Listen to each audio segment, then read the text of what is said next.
رات کافی زیادہ ہو گئی تھی۔ میں جیسے ہی سونے کے لیے کمرے میں گیا، دروازہ دوبارہ سے کسی نے کھٹکھٹایا تھا۔ پھر مجھے دوبارہ سے دروازہ کھولنے جانا پڑا، لیکن دروازہ کھولتے ہی میرے اوزان خطا ہو گئے۔ وہ جوتے پھر سے میرے گھر کے دروازے پر پڑے ہوئے تھے۔ میں نے باہر نکل کر گلی میں ادھر ادھر دیکھا، مجھے وہاں کوئی بھی نظر نہ آیا، تو میں سوچ میں پڑ گیا کہ آخر یہ جوتے کون رکھ کر گیا ہے۔ میں گلی کے کونے تک گیا، لیکن وہاں مجھے کوئی بھی نظر نہ آیا۔ میں منہ میں بڑبڑاتا ہوا واپس گھر کی طرف آیا تو میں حیران رہ گیا، کیونکہ وہ جوتے وہاں سے غائب تھے۔ میں سوچ میں پڑ گیا کہ میں گلی میں ہی تھا اور کوئی نظر بھی نہیں آیا، تو آخر وہ جوتے اچانک سے کہاں غائب ہو گئے ہیں۔ یہی سوچتا ہوا کمرے میں چلا گیا، تو کمرے میں پہنچتے ہی میری روح تک کانپ گئی۔ وہ جوتے کمرے میں بالکل میری چارپائی کے پاس پڑے ہوئے تھے۔ نہ جانے یہ جوتے میری چارپائی کے بالکل قریب کون رکھ گیا تھا۔ میرا نام فہد ہے، میری عمر 20 سال ہے۔ ہم 2 بھائی ہیں اور ایک غریب فیملی سے تعلق رکھتے تھے۔ میرے ابا کے والدین کی کافی زمین جائیداد تھی۔ جب میرے ابا کا اور میری امی سے رشتہ ہوا تو میری امی کی فیملی میں سے کوئی بھی میرے ابا کے بارے میں نہیں جانتا تھا، لیکن امی کے گھر والوں نے ابا کی زمین جائیداد دیکھ کر ابا سے امی کا رشتہ طے کر دیا۔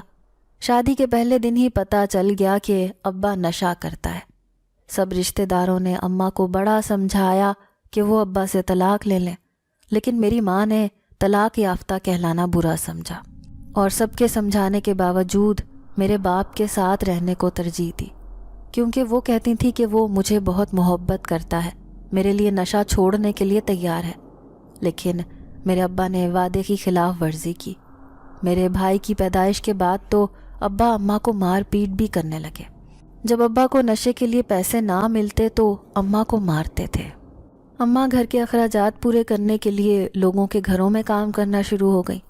ابا کے حصے کی جتنی بھی زمین جائیداد تھی وہ ساری ابا نے نشے میں اڑا دی۔ صرف ایک گھر باقی رہ گیا تھا۔ اب گھر کے کاغذات بھی اماں نے ابا سے چھپا کر رکھے تھے، کیونکہ اگر وہ ابا کے ہاتھ لگ جاتے تو وہ گھر بھی بیچ کھاتے۔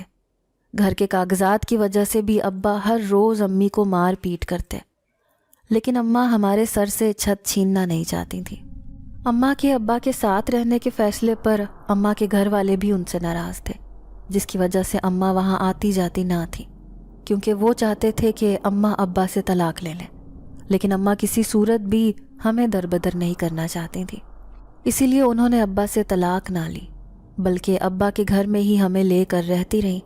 لیکن ابا کا رویہ روز بروز اماں کے ساتھ مزید خراب ہوتا چلا جا رہا تھا، کیونکہ ان کی نشے کی عادت بڑھتی جا رہی تھی۔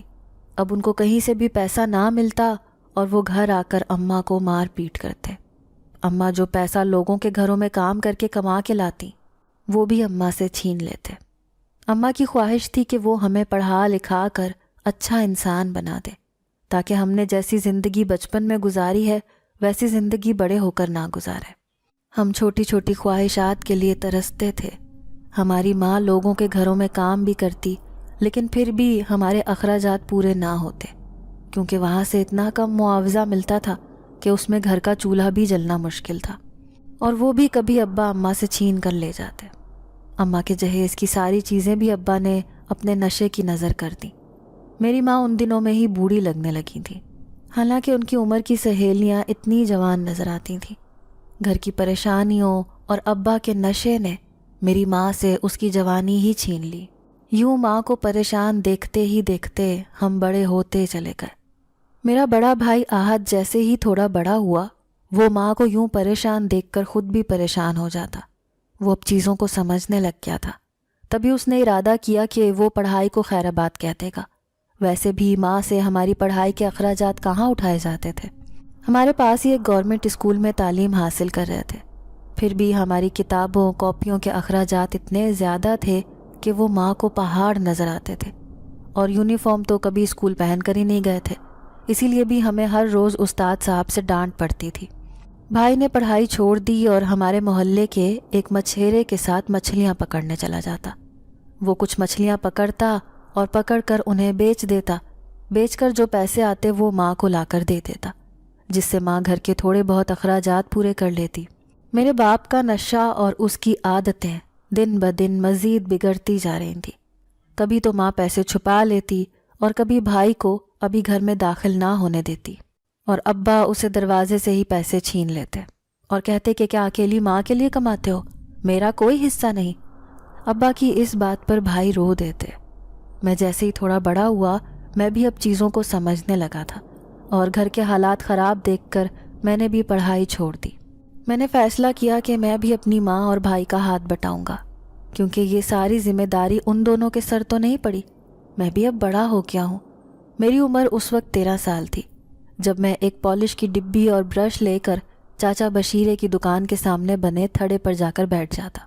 وہاں پر سے امیر لوگوں کا گزر ہوتا تھا، وہ جاتے ہوئے مجھ سے جوتے پالش کروا لیتے۔ ایک دو دن تو مجھے کافی مشکل ہوئی، کیونکہ کچھ لوگوں کو میرے جوتے پالش کیے پسند آ جاتے اور کچھ لوگ مجھے اگنور کر کے چلے جاتے۔ آہستہ آہستہ مجھے کام کرنے کا طریقہ آ گیا اور میں وہیں چاچے بشیرے کی دکان کے سامنے تھڑے پر بیٹھ جاتا، اور صبح ٹائم آفس لوگ جاتے تھے اور جو مجھ سے جوتے پالش کروا کر جاتے تھے۔ میں جوتے پالش کر کے 10 روپے معاوضہ لیتا تھا۔ اس طرح میں ایک دن میں 100 یا 200 کما لیتا تھا۔ وہ لا کر ماں کی ہتھیلی پر رکھ دیتا۔ مقصد صرف ماں کو خوش کرنا نہ تھا، مقصد اپنے گھر کا چولہا جلانا تھا، جو کہ ہم تینوں کی کمائی سے بھی نہ ٹھیک طریقے سے جل رہا تھا، کیونکہ ابا کوئی پیسے چھوڑتے ہی نہیں تھے۔ ماں میری اور میرے بھائی کی یہ حالت دیکھ کر زیادہ پریشان ہو جاتی تھیں۔ کہہ دیتی تھیں کہ تم دونوں کی تو پڑھنے کی عمر تھی، لیکن میں کیا کروں، میں مجبور ہوں۔ اور ہم اچھی طرح اپنی ماں کی مجبوری سمجھتے تھے۔ ہمیں پتہ تھا ہماری ماں چاہتی تھی کہ ہم پڑھ لکھ کر اچھے انسان بن جائیں، لیکن شاید ہماری قسمت میں یہی لکھا تھا۔ مجھے یہ کام کرتے ہوئے تقریباً 5 سال کا عرصہ گزر چکا تھا۔ یہ اس وقت کا واقعہ ہے جب میری عمر 18 سال تھی۔ اس دن بھی بھائی تو صبح ہی صبح اپنے کام کے لیے نکل جاتا تھا، میں جبکہ 7 ساڑھے 7 بجے جاتا تھا، کیونکہ اسی ٹائم لوگ اپنے دفتروں اور کالجز وغیرہ میں جاتے تھے۔ اسی وقت زیادہ لوگ جوتے پالش کرواتے تھے، اس لیے میں تھوڑا لیٹ ہی ہو جاتا تھا۔ آج جب میں سو کر اٹھا تو ابا اماں کو پیٹ رہے تھے۔ میں آنکھیں مسلتا ہوا اٹھا، مجھے باہر سے شور کی آواز آئی۔ میں بھاگتا ہوا باہر نکلا تو اماں کے سر سے خون بہہ رہا تھا۔ ابا کو پھر بھی رحم نہیں آ رہا تھا اور وہ لگاتار اماں کو مارتے چلے جا رہے تھے۔ تبھی میں نے ابا کو ایک سائڈ پر دھکا دے کر پیچھے کیا اور بولا کہ کیا نکالو گے اس میں سے؟ ساری زندگی اس نے تمہاری مار پیٹ برداشت کی ہے، اب تو کچھ ہوش کے ناخن لو ابا۔ ابا نے اماں کو چھوڑ دیا، لیکن پھر وہ مجھے پیٹنا شروع ہو گئے اور بولے ماں کی سائڈ لیتے ہو، اس کے لیے ہی کماتے ہو، میرا تو کوئی خیال ہی نہیں، میں مر بھی جاؤں تب بھی۔ میں بولا تمہارا خیال ہے، کیا کریں، تمہارے نشے کے لیے تمہیں پیسے دیتے تو ہیں، اور اگر نہ ملیں تو تم چھین کے بھی تو لے جاتے ہو۔ اب جو کماتے ہیں وہ سارا تمہیں دے دیں تو گھر میں کیا کھائیں گے پکائیں گے؟ ابا نے میرے منہ پر ایک زوردار تھپڑ اور دے مارا اور بولے زہر کھا لو میری طرف سے۔ ابا کے یہ الفاظ سنتے ہی میری آنکھوں سے بے بہا آنسو بہنے لگے۔ اتنا دکھ تو ابا کی مار سے نہیں ہوا تھا جتنا دکھ ابا کے ان الفاظ سے ہوا تھا۔ میں نے روتے ہوئے ناشتہ بھی نہ کیا۔ اماں مجھے آوازیں دیتی رہی، وہ زخمی تھی، اپنے زخموں کی بھی پرواہ نہ کرتی، ابا کی مار پیٹ بھی سہتی، پھر بھی ہمیں کھانا بنا کر دیتی اور ابا کو بھی کھلاتی۔ نہ جانے میری ماں میں اللہ نے اتنا صبر کہاں سے کوٹ کوٹ کر بھر دیا تھا۔ نہ جانے یہ سب اس کی مجبوری تھی یا اس کا صبر، یہ میں نہیں جانتا تھا۔ میں غصے سے اپنا بوٹ پالش کرنے والا سامان لے کر گھر سے نکل گیا۔ بہت اداس اور پریشان تھا کہ نہ جانے ساری عمر ہمارے یہی حالات رہیں گے۔ ہمارے باپ نے ہمیں کبھی سکھ کا سانس ہی نہیں لینے دیا، اور ماں بیچاری، اس کی تو ساری زندگی ایسے ہی گزر گئی۔ ہماری تو شاید بڑے ہو کر زندگی سنور ہی جائے، لیکن ماں بیچاری تو اب بیماریوں سے ہی مر جائے گی۔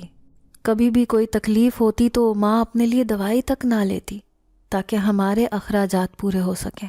میں یہی سوچتا ہوا اپنے تھڑے پر جا پہنچا۔ چاچے بشیر کی دکان ابھی تک بند تھی، کیونکہ چاچا 9 بجے دکان کھولتے تھے۔ میں دیکھ کر حیران رہ گیا کہ جہاں جا کر میں بوٹ پالش کرتا تھا وہاں ایک نئے بوٹوں کا جوڑا پڑا تھا۔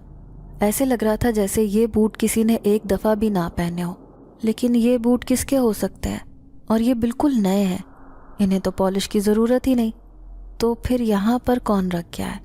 میں نے یہ سوچتے ہوئے اس بوٹ کے جوڑے کو ایک سائڈ پر رکھا اور خود کپڑا بچھا کر وہاں بیٹھ گیا اور آتے جاتے لوگوں کو دیکھنے لگ گیا، کیونکہ اسی ٹائم تو لوگ آتے جاتے ہیں، مجھ سے جوتے پالش کرواتے تھے۔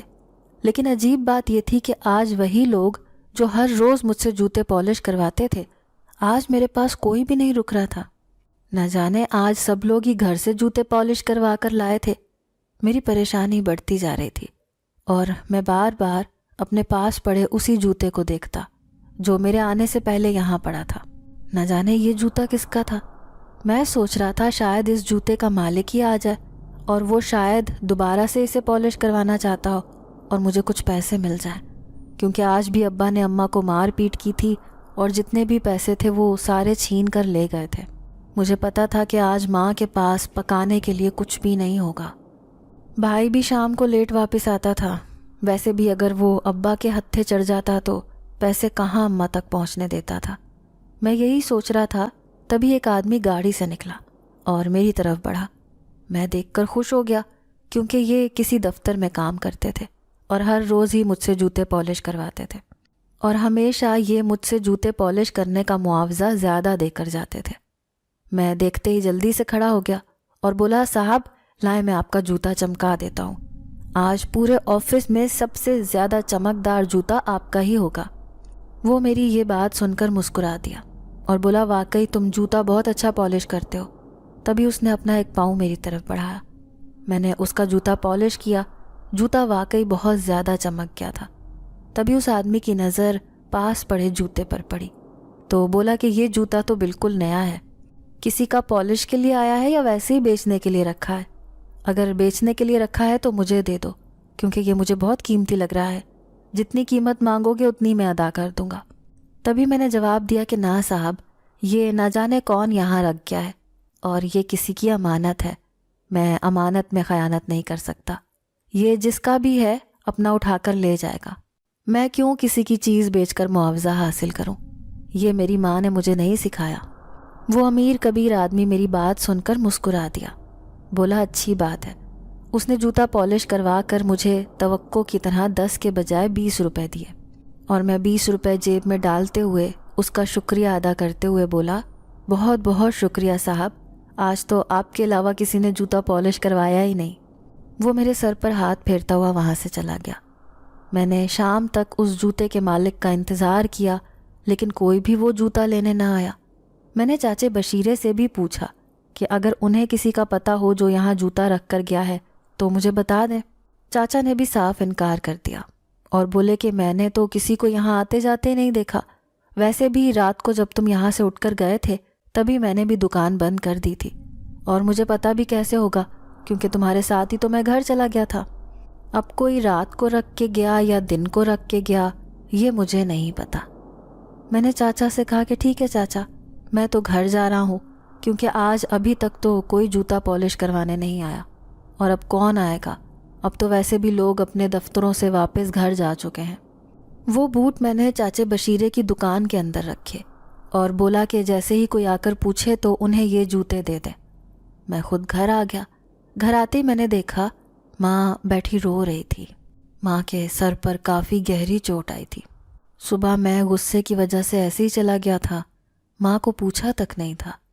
کبھی کبھی تو مجھے لگتا تھا کہ میری ماں کا ہی قصور ہے کہ اس نے ساری زندگی میرے باپ کے ساتھ گزار دی، جبکہ اسے پتہ بھی تھا کہ وہ ایک نشئی ہے، تو پھر کیوں اس نے اپنے بارے میں نہ سوچا۔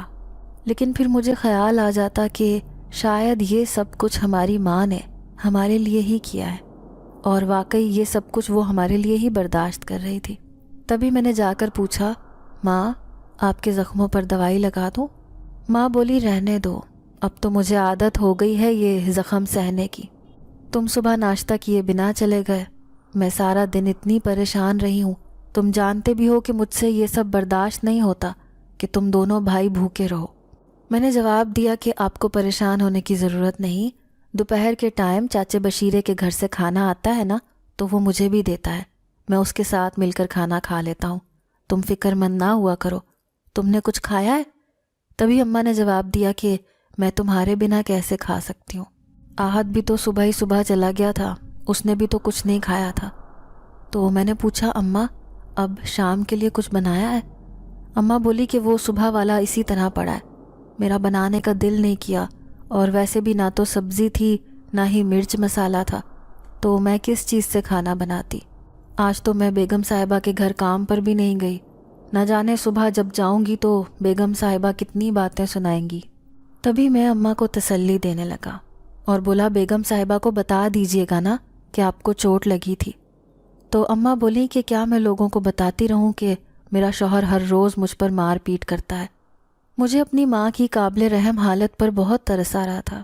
تبھی میں نے جلدی سے رات کا بچا ہوا سالن جو فریج میں پڑا تھا وہ گرم کیا، صبح کی پڑی روٹی لے کر اماں کے پاس آیا اور بولا لے ماں کھانا کھا لے، ویسے بھی آپ نے صبح سے کچھ نہیں کھایا۔ ماں بولی نہیں مجھے بھوک نہیں ہے، تم کھا لو۔ میں نے خود نوالے بنا کر ماں کے منہ میں ڈالے، خود بھی کھانا کھایا۔ پھر میں نے سوچا کہ ایک دفعہ چاچے بشیرے سے پوچھ آؤں کہ وہ جوتے جس کے تھے وہ لے گیا ہے یا نہیں، کیونکہ مجھے ان جوتوں کی بہت زیادہ پریشانی تھی کہ نہ جانے وہ جوتے کس کے تھے اور کون وہاں پر رکھ کر چلا گیا، کیونکہ چاچے کی دکان کافی لیٹ بند ہوتی تھی۔ پہلے تو میں بھی لیٹ ہی آتا تھا، لیکن آج ماں کی طبیعت کا سوچ کر جلدی واپس آ گیا تھا۔ جیسے ہی میں چاچا کی دکان پر پہنچا تو میں نے چاچا سے پوچھا کہ وہ جوتے کا مالک جوتا لے گیا ہے؟ چاچا نے جواب دیا نہیں فہد، وہ جوتا تو یہیں پر پڑا ہوا ہے اور میں ابھی دکان بند کرنے لگا ہوں۔ یہ کہتے ہوئے چاچا نے جوتے میرے ہاتھ میں پکڑائے اور دکان کا شٹر گرانے لگے۔ تو میں نے کہا چاچا آپ ایسا کریں، یہ دکان کے اندر ہی رہنے دیں، صبح اگر کوئی آئے گا تو اپنا جوتا آ کر لے جائے گا۔ چاچا نے دوبارہ سے شٹر اوپر کیا اور وہ جوتا میرے ہاتھ سے پکڑ کر دکان کے اندر رکھ دیا اور شٹر بند کر کے لاک کر دیا۔ چاچا بھی اپنے گھر کو چلے گئے، میں بھی اپنے گھر کی طرف آ گیا۔ تقریباً رات 9 بجے کا ٹائم تھا۔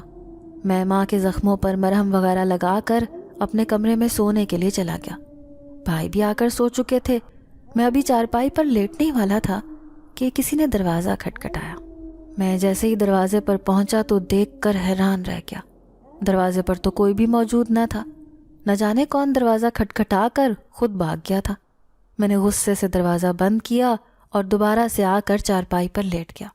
بھائی بھی گہری نیند سو رہا تھا اور ماں بھی شاید سو چکی تھی، اور ابا تو کبھی گھر آتے تھے کبھی آتے ہی نہیں تھے۔ اس رات بھی ابا ابھی تک گھر نہیں آئے تھے۔ میں اپنی ماں کی حالت اور گھر کے حالات کے بارے میں سوچ کر پریشان ہو رہا تھا۔ تبھی مجھے پھر سے دروازہ کھٹکھٹانے کی آواز آئی۔ اب مجھے لگا کہ جیسے ابا آئے ہوں گے، ویسے بھی ان کا جب دل کرتا تھا گھر آ جاتے تھے، جب دل کرتا تھا نہیں آتے تھے۔ میں جلدی سے اٹھا کہ اگر دروازہ کھولنے میں ذرا سی بھی تاخیر ہو گئی تو ابا غصے سے لال پیلے ہو جائیں گے، پہلے مجھے مار پیٹ کریں گے اور پھر ماں کو 100 باتیں سنائیں گے۔ میں جلدی سے گیا اور دروازہ کھولا، اور دیکھتے ہی میرے پاؤں کے نیچے سے زمین نکل گئی۔ وہی جوتے جو میں چاچے کی دکان میں رکھوا کر آیا تھا، وہ جوتے میرے گھر کے دروازے کے آگے پڑے تھے، اور وہاں کوئی بھی بندہ بشر مجھے نظر نہیں آ رہا تھا۔ میں نے گلی میں ادھر ادھر نظریں گھما کر دیکھا، لیکن وہاں تو کوئی بھی نہ تھا۔ تو پھر یہ جوتے کیسے آ گئے؟ میں سوچ سوچ کر حیران ہو رہا تھا۔ میں نے سوچا شاید کوئی جوتے رکھ کر ابھی یہاں سے نکلا ہوگا۔ میں گلی کے کونے تک گیا تاکہ آگے تک دیکھ کر آتا ہوں، شاید دوسری گلی میں یہ جوتے چھوڑ کر جانے والا نظر آ جائے، لیکن وہاں بھی مجھے کوئی نظر نہ آیا۔ میں مایوس ہو کر واپس لوٹا تو دیکھا کہ اب وہ جوتے میرے گھر کے دروازے سے غائب تھے۔ مجھے بہت حیرانگی ہونے لگی کہ میں ابھی گلی میں موجود تھا اور کوئی بھی گلی میں نہیں تھا۔ خود بخود جوتے یہاں آئے اور اب خود بخود کہاں چلے گئے؟ ایک عجیب سی ٹینشن اور خوف تھا جو میرے دماغ میں گھوم رہا تھا۔ میں نے یہی سوچتے ہوئے دوبارہ سے دروازہ لاک کیا اور اپنے کمرے کی طرف چل دیا۔ پھر مجھے محسوس ہوا جیسے میرے پیچھے کوئی سایہ سا ہو۔ میں ایک دم سے پیچھے مڑا، لیکن وہاں کوئی بھی نہیں تھا۔ میں سمجھا شاید یہ میرا خیال ہو، لیکن جیسے ہی میں اپنے کمرے میں پہنچا تو میں یہ دیکھ کر حیران رہ گیا۔ بھائی گہری نیند سو رہے تھے، جبکہ میری چارپائی کے بالکل قریب وہی جوتے پڑے ہوئے تھے جو بھی کچھ دیر پہلے میرے دروازے پر تھے۔ اب تو حیرانگی کا ایک اور جھٹکا مجھے لگا۔ آخر یہ جوتے رکھنے والا یہاں جوتے رکھ کر کیسے غائب ہو گیا؟ اور پہلے اس نے دروازے کے آگے رکھے اور اب یہاں میرے کمرے تک پہنچ گئے۔ میں یہی سوچ سوچ کر حیران ہو رہا تھا۔ میں سر پکڑ کر وہیں بیٹھ گیا، جوتے اٹھا کر ایک سائڈ پر رکھے۔ اب مجھے نہ جانے کیوں جوتوں سے خوف محسوس ہونے لگا۔ اسی کشمکش میں مجھے ساری رات